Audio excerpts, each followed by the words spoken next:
Hello guys, Gani Japinoy po ng Japan Junk Hunter. So, ito po yung project natin guys na isang rotisserie.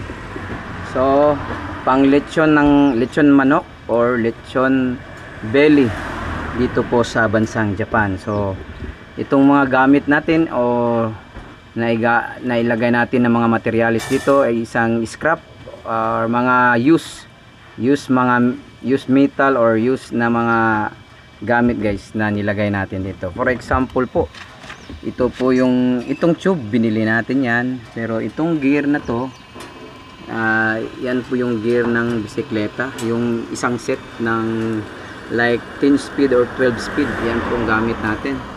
At saka meron tayong, ito is chain guide. So meron tayong nabili na bearing type na yung sa tensioner to guys. Dito yan, yung gear na yan, itong gear dyan siya nilalagay, pero ito is bushing type to, kaya ginawa ko lang siyang tensioner dyan. Yan, tensioner lang ng natin chain. So ito binili natin sa Amazon, dalawa siya. Yan lang po nabili natin na 1,000. Check ito. At ito din murang-mura lang sa lang po siya, sa junkyard lang din po. Wiper motor. Yan. So dito po, ito pong gamit natin na ngayon is puro bolted lang. Bolted at rivets lang kasi wala po tayong welding machine. Kaya ang ginawa natin is bolted. Yan, nakita natin yung adjuster niya, bolted. Dito bolted. Wala tayong welding machine. So ito mga rivets yan, kung nakikita nyo, mga rivets nilagay natin yan. At ito din guys, ito yung hindi na namin nagamit, mataas to hanggang dito. Ganyan. Ang ginawa ko, pinutol ko, nilagay kong dalawa. So ayan, papakita natin dito. Ito yung sobra ng yung pipe natin na binili. Ito yung sobra. So binilan ko na lang din ng bracket para maging handle na siya. So lagyan din natin ng lock para pwede din siyang mabuhat. So ayan, sa loob. Ito na sa loob. So naglagay tayo ng itong mga rod. Itong mga maliit na rod guys, para po hindi stable ang hindi iikot. Ayan. So ikot muna natin. Okay, ayan siya. Ito pareho lang siya dito guys, na binili ko. At bumili din ako ng ganito na bolt. Buti na lang may pang ako diyan, pang thread, pang rethread pang rethread. So nilagyan ko ng thread para siya mag-lock. Pwede mo siyang i-adjust yan. Kung ilan lang yung lulutuin nyo, pwede siya ma-adjust.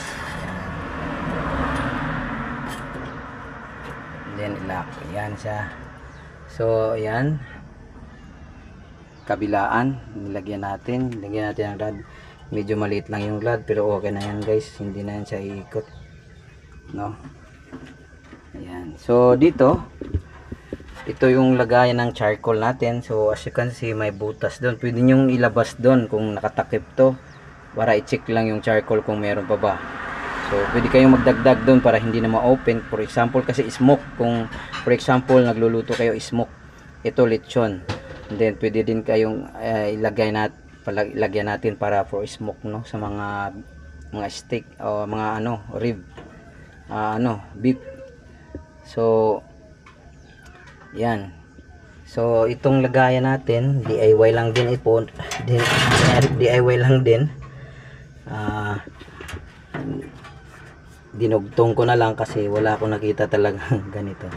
Dinugtong ko na lang, then kulang pa to yung butas. Lagyan pa natin ng maraming butas guys. Yan, lagyan natin kabilaan yung butas. Lagyan natin ng mga butas yan.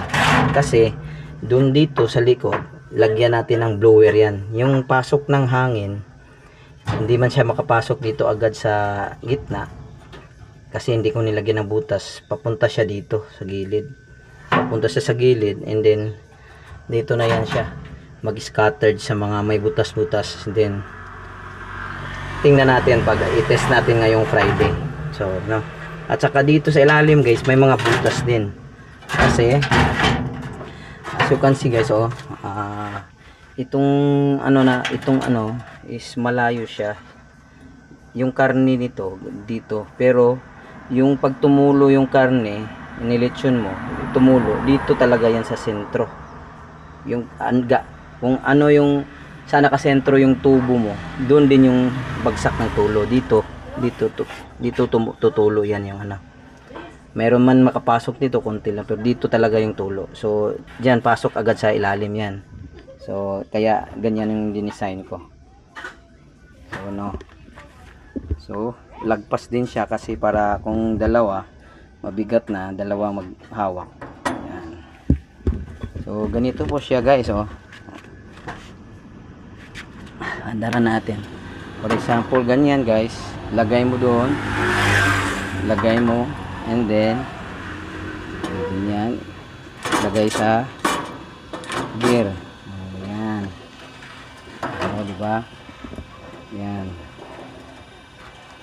Lagay mo unad, lagay mo yung lagay, then lagay sa gear.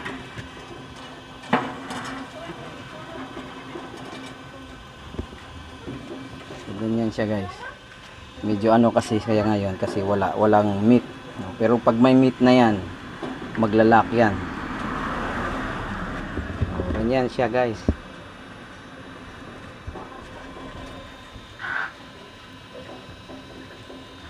Yan yung sistema natin dito na ginawa. Meron din tayong yung power supply dito is adjustable siya, pero yung pinakasagad na po ito guys, nasa 6 volt. Pero pag lakasan mo yan, malakas. Oh. Kung aabot sana to ng mga ano, kahit 5 volts, hihina pa to. Hihina pa. No.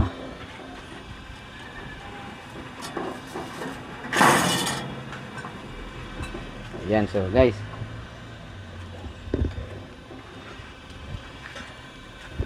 So ito po yung the best DIY na walang welding machine guys. Hindi tayo nagagamit ng welding machine, bolted lang. So bolted lahat. Welding machine kasi wala tayong welding machine, kaya ginawa natin ng paraan. So ayan, kung kayo po'y gagawa, ito dapat ito sa ibabaw, dito sa ibabaw yan, para yung breather yan. Nagkamali talaga ako, kaya sa next ano, kung may magpapagawa, baliktad na. Ito sa ibabaw, no? Sa ibabaw to.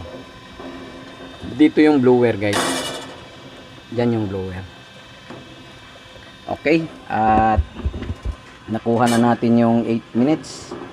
At yan po ang ating the best DIY rotisserie dito sa Japan. Okay, this is your Gani Japanoy. Maraming salamat.